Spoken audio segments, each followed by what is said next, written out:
Kids cyclothon 2026च्या पार्श्वभूमीवर kit व बीपचे वाटप संपन्न. नाशिक सायकलिस्ट फाउंडेशनच्या वतीनं नाशिक शहर पोलीस आयुक्तालय आणि नाशिक महानगरपालिका यांच्या संयुक्त विद्यमाने तसेच फिट इंडिया उपक्रमाच्या सहकार्यानं किड्स सायक्लोथॉन 2026 या विशेष उपक्रमाचं आयोजन करण्यात आलं. हा कार्यक्रम 8 फेब्रुवारी 2026 रोजी सकाळी 6:30 वाजता नाशिक शहर पोलीस आयुक्तालयाच्या पोलीस परेड ग्राउंड येथे पार पडणार आहे. या कार्यक्रमाच्या अनुषंगानं सहभागी बाल सायकलिस्टसाठी किट व बीपचे वाटप करण्यात आले.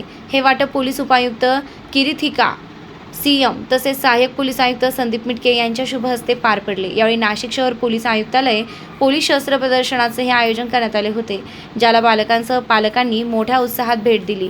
या कार्यक्रमास नाशिक सायकलिस्ट फाउंडेशनचे अध्यक्ष अमित घुगे, उपाध्यक्ष दविंदर सिंग भेला, सचिव नितीन कोटकर तसेच माधुरी गडाख, अश्विनी कोंडेकर, सुरेश डोंगरे, सीमा घुगे यांच्यासह अनेक बाल सायकलिस्ट व पालक मोठ्या संख्येने उपस्थित होते.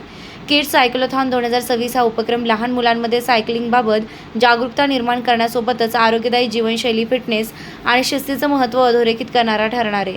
या कार्यक्रमाला सर्व स्तरातून उत्स्फूर्त प्रतिसाद मिळत असून नागरिकांनी मोठ्या संख्येने उपस्थित राहून बाल सायकलिस्टचे मनोबल वाढवावे असे आवाहन आयोजकांच्या वतीनं करण्यात आलं आहे.